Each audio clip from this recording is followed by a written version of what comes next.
ನಿನ್ನೆ ಚಿಕ್ಕ key notes ನಿನ್ನೆಯಿಂದ ನಾವು ನೋಡೋಕ್ಕಾಗಿಲ್ಲ. ಅಧ್ಯಾಯ 6 ನಾವು ನೋವಿನ ಬಗ್ಗೆ ಕೇಳಿಸ್ಕೊಂಡ್ವಿ. ದೇವರು ತನಗೆ ಆಜ್ಞಾಪಿಸಿದಂತೆಯೇ ನೋಹನು ಮಾಡಿದನು. ದೇವರು ಪಾಪವನ್ನು ಕಠೋರವಾಗಿ ನಿರ್ಣಯಿಸುತ್ತಾರೆಂದು ನಾವು ಅರ್ಥ ಮಾಡಿಕೊಳ್ಳಬೇಕೆಂತ ಆ ಅಧ್ಯಾಯ ನಮಗೆ ಹೇಳುತ್ತದೆ. ಆದರೆ ತನ್ನನ್ನು ಪ್ರೀತಿಸುವವರನ್ನು ರಕ್ಷಿಸುವುದನ್ನು ಖಚಿತಪಡಿಸಿಕೊಳ್ಳಲು ಅವರು ವಿಪರೀತ ಕ್ರಮಗಳನ್ನು ತೆಗೆದುಕೊಳ್ಳುತ್ತಾರೆ ಎಂದು ಆ ಅಧ್ಯಾಯದಲ್ಲಿ ನಮಗೆ ತಿಳಿಯಿತು. 7ನೇ ಅಧ್ಯಾಯದಲ್ಲಿ ಫ್ಯೂ ಕೀ ನೋಟ್ಸ್. 1ನೇ ವಚನ 7:1 ಹೇಳುತ್ತದೆ, ದೇವರು ನಿಮ್ಮನ್ನು ಕರೆಯುತ್ತಾನೆ, ಹಡಗಿನಲ್ಲಿ ಬನ್ನಿ, ಹಡಗಿನ ಹೊರಗೆ ಯಾವುದೇ ಭರವಸೆ ಇಲ್ಲ. God is calling you into the ark because there is no hope outside in the world. ಇವತ್ತು ಸಹ ನಿಮ್ಮನ್ನು ನನ್ನನ್ನು ದೇವರು ಒಳಗೆ ಬನ್ನಿ ಅಂತ ಕರೆಯುತ್ತಾರೆ. 7:4 7ನೇ ಅಧ್ಯಾಯ 4ನೇ ವಚನ ಹೇಳುತ್ತದೆ, ದೇವರೇ ಮನುಷ್ಯನನ್ನು ಸೃಷ್ಟಿಸಿದರು, ದೇವರೇ ಮನುಷ್ಯರನ್ನು ನಾಶ ಮಾಡಲು ಆಗುತ್ತದೆ. ಆಗ ನಾವು ನೆನೆಸ್ಕೊಂಡು ದೇವರಿಗೆ ಭಯದಿಂದ ಬಾಳಬೇಕು ಅಂತ.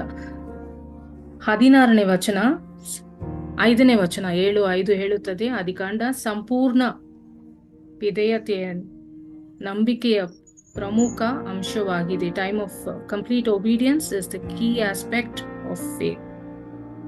ಮತ್ತೆ ಆದಿಕಾಂಡ 7:16 ಕೃಪೆಯ ಸಮಯವು ಶೀಘ್ರದಲ್ಲಿ ಹಾದು ಹೋಗುತ್ತದೆ. Grace of time will soon pass ಅವೇ.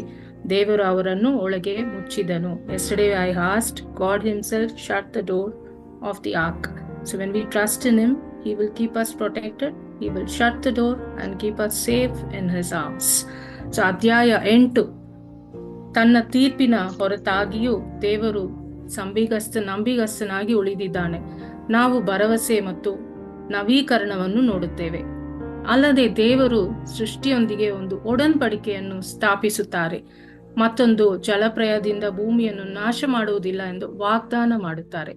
ನೋಹನು ಯಾಜ್ಞೆಗಳನ್ನು ಅರ್ಪಿಸುವ ಮೂಲಕ ಅಗ್ನಿ ಪರೀಕ್ಷೆ ಉದ್ದಕ್ಕೂ ದೇವರ ಶಕ್ತಿ ಮತ್ತು ಕೃಪೆಯನ್ನು ಅಂಗೀಕರಿಸುವ ಮೂಲಕ ದೇವರಿಗೆ ತನ್ನ ಕೃತಜ್ಞತೆಯನ್ನು ಸಲ್ಲಿಸುತ್ತಾರೆ. ಇವತ್ತು ಸಹ ನಾವು ಎಲ್ಲವನ್ನು ದೇವರಿಂದ ಪಡೆದುಕೊಳ್ಳುತ್ತೇವೆ.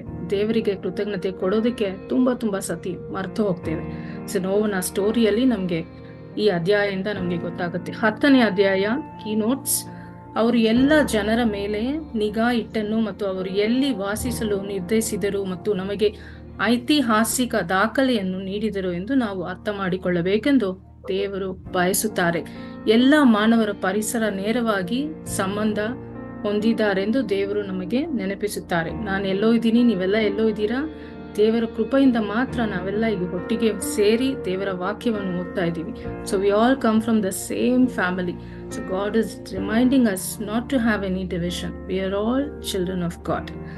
ಸೊ ಅಧ್ಯಾಯ 11 ಮಾನವ ದಂಗೆಯ ಪರಿಣಾಮವಾಗಿ ಪ್ರಪಂಚದ ಎಲ್ಲಾ ಭಾಷೆಗಳನ್ನು ಸೃಷ್ಟಿಸಿದರು. ದೇವರೇ ಸೃಷ್ಟಿಸಿದ್ದು.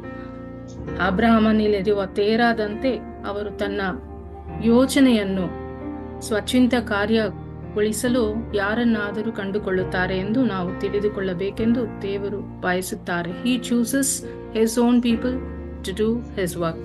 ಆದರೆ ದೇವರು ಅದ್ಭುತಕರ ವಿನಂತಿಯನ್ನು ತೆರಹನು ತಿರಸ್ಕರಿಸಿದನು ಅಂತ ನಾವು ನಿನ್ನೆ ಕೇಳಿಸ್ಕೊಂಡ್ವಿ. ಆದುದರಿಂದ ದೇವರು ಅಬ್ರಹಾಮನನ್ನು ಹಾಗೆ ಮಾಡುವಂತೆ ಕೇಳುತ್ತಾನೆ.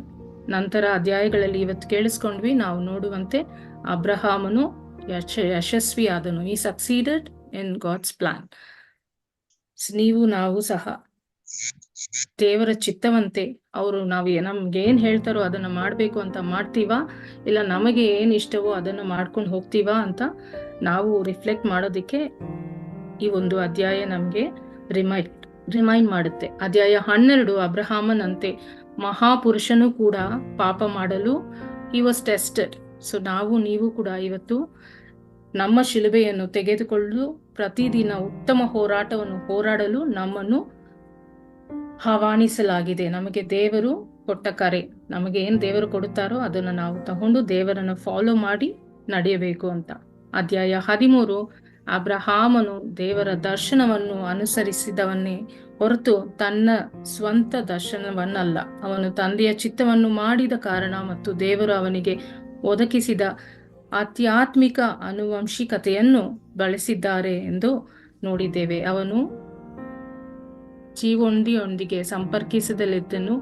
ಇಂದು ನಾವು ಆತನು ನಮಗೆ ಆಶೀರ್ವದಿಸಿದ ವರಗಳನ್ನು ಆತನ ಮಹಿಮೆಗಾಗಿ ಮಾತ್ರ ಉಪಯೋಗಿಸುತ್ತೇವೋ ಅಥವಾ ನಮ್ಮ ಸ್ವಂತ ಇಚ್ಛೆಗಾಗಿ ಉಪಯೋಗಿಸುತ್ತೇವೋ ಅಂತ ಯೋಚನೆ ಮಾಡಿ ದೇವರ ಹತ್ರ ಒಂದು 2-3 ನಿಮಿಷಗಳು ದೇವರ ವಾಕ್ಯ ಜೊತೆ ಕುಂತ್ಕೊಂಡು ಯೋಚಿಸಿ ರಿಫ್ಲೆಕ್ಟ್ ಮಾಡಿ ದೇವರ ಹತ್ರ ಮಾತಾಡಿ ಜಪ ಮಾಡಿ ನಮ್ಮ ಬಾಳನ್ನು ನಾವು ಸರಿ ಮಾಡಿಕೊಳ್ಳೋದಕ್ಕೆ ಇದೊಂದು ಚಾನ್ಸ್ ಆಗಿ ದೇವರು ನಮಗೆ ಕೊಟ್ಟಿದ್ದಾರೆ. ಸೊ ಮಕ್ಕಳೇ ರೆಡಿ ಆಗಿರಿ, ಒಂದು 2-3 ಕ್ವೆಶನ್ಸ್ ಕೇಳ್ತೀನಿ, ಕೇಳಲ್ಲ? ನಾನು ರೆಫರೆನ್ಸ್ ಕೂಡ ಹೇಳ್ತೀನಿ, ಬೈಬಲ್ ಇಂದ ನೀವು ಓದಬಹುದು. ಓಕೆ, ದೇವರ ಸೃಷ್ಟಿಯಲ್ಲಿ ಕೃಪೆಯನ್ನು ಕಂಡುಕೊಂಡವರು ಯಾರು? ದೇವರ ದೃಷ್ಟಿಯಲ್ಲಿ, ನಾನು ಇಂಗ್ಲಿಷ್ ಕೇಳಿದೆ ಸೊ ಯಾರಿಗೂ ಅರ್ಥ ಆಗಿಲ್ಲ, ಸೊ ಕನ್ನಡನೇ ಕಷ್ಟಪಟ್ಟು ಕೇಳ್ತಾ ಇದ್ದೀನಿ. ದೇವರ ದೃಷ್ಟಿಯಲ್ಲಿ ಕೃಪೆಯನ್ನು ಕಂಡುಕೊಂಡವರು ಯಾರು? ಆದಿಕಾಂಡ 6:8. Noah. Very good, very good. ಆದಿಕಾಂಡ, ಅಬ್ರಹಾಂ ಅಲ್ಲ, Noah was the righteous man. ಆದಿಕಾಂಡ ಪ್ರಕಾರ, ಆದಿಕಾಂಡ ವರ್ಡ್ಸ್ ಆಮೇಲೆ ಹೇಳ್ತೀನಿ. ಭೂಮಿಯು ಯಾವುದರಿಂದ ತುಂಬಿತು? ಭೂಮಿಯು ಯಾವುದರಿಂದ ತುಂಬಿತು? ಆದಿಕಾಂಡ 6ನೇ ಅಧ್ಯಾಯ. ಏನಪ್ಪ? ನೀರಿಂದ. ಇಲ್ಲ, 6ನೇ ಅಧ್ಯಾಯ 11. ನಿನ್ನೆ ನಾವು ಕೇಳಿಸ್ಕೊಂಡ್ವಿ. ದೇವರಿಗೆ ಕೋಪ ಮಾಡ್ಕೋತಾರಲ್ಲ, ಭೂಮಿ ಹಿಂಸಾಚಾರದಿಂದ ತುಂಬಿತು. Yes, Genesis 6:11. Violence. Next question. ದೇವರು ನೋಹನಿಗೆ ಏನು ಮಾಡುವಂತೆ ಹೇಳಿದನು? What did God tell Noah to do? ಏನೋ ಮಾಡ್ಬೇಕು ಅಂತ ಆರ್ಡರ್ ಕೊಟ್ರಲ್ಲ?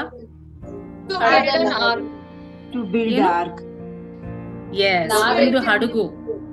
ಎಸ್, ಒಂದು ಹಡಗು ಮಾಡಬೇಕು ಅಂತ ಕಮಾಂಡ್ ಮಾಡಿದ್ರು.